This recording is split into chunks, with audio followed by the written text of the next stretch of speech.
In 1932, the Australian military deployed automatic weapons against a domestic biological target. The result was a catastrophic logistical and doctrinal failure. The path to this bizarre military deployment began in 1929.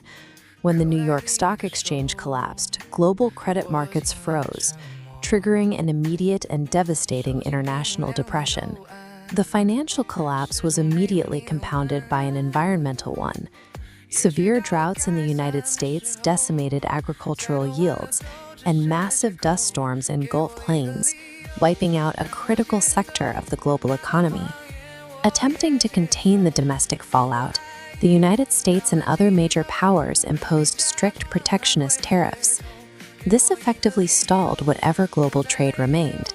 This total global economic freeze created a uniquely desperate scenario, particularly for nations whose entire financial stability relied on exporting goods to foreign markets. Australia was highly vulnerable to this contraction.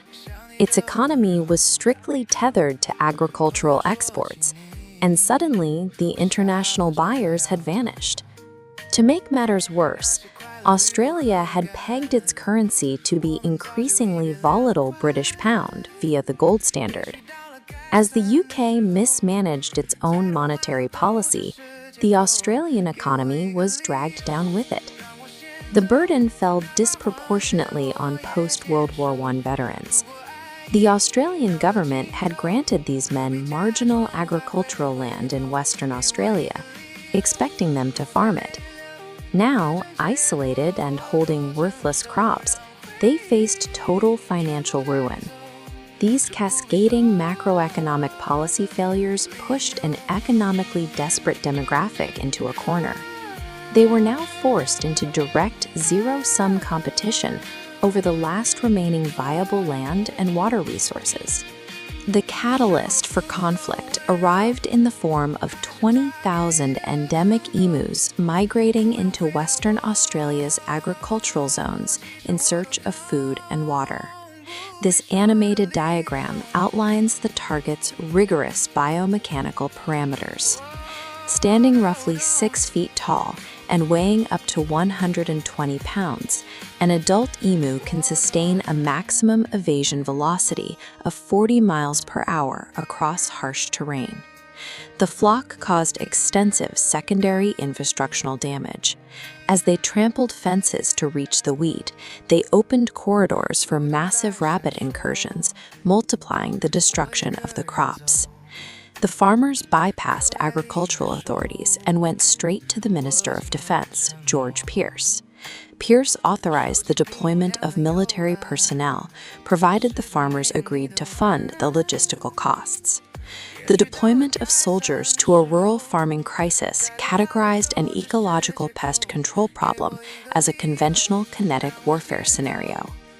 In November 1932, Major G.P.W. Meredith deployed to the field, relying heavily on a pair of Lewis automatic machine guns. This tactical map illustrates Meredith's strategy at Campion, engaging a dense mob of emus at a distance.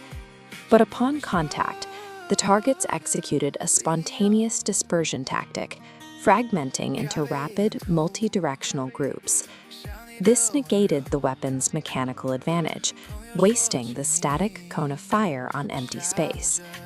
Conventional military doctrines, which are designed to suppress concentrated troop formations, proved totally useless against highly dispersed, rapid biological targets. Meredith recognized the failure and shifted his doctrine. He organized a short-range ambush near a local dam to prevent the targets from dispersing before the guns could be brought to bear. This adjustment ended in catastrophic mechanical failure. After inflicting only 12 casualties, both Lewis machine guns jammed simultaneously, allowing the main flock to escape untouched.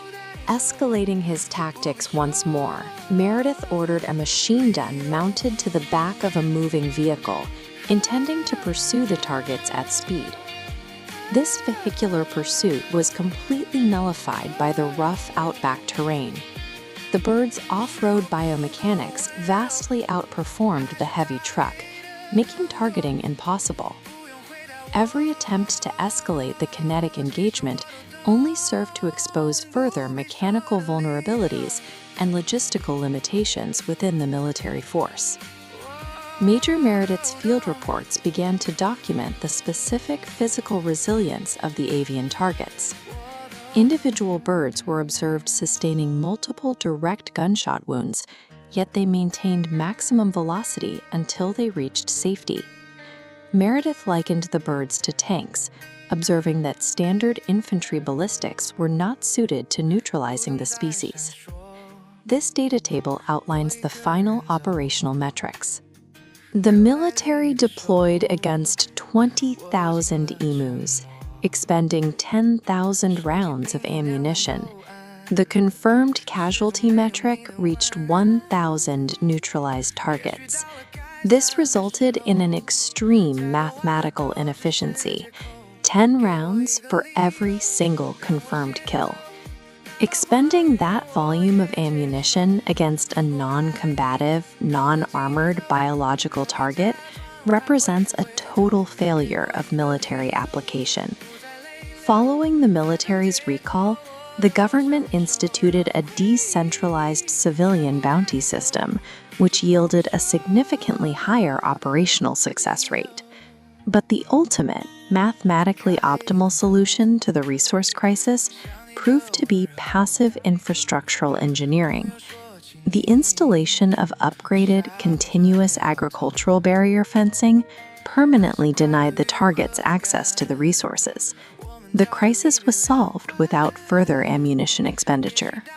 Systemic infrastructural engineering proved more economically viable than active kinetic intervention for managing decentralized ecological threats.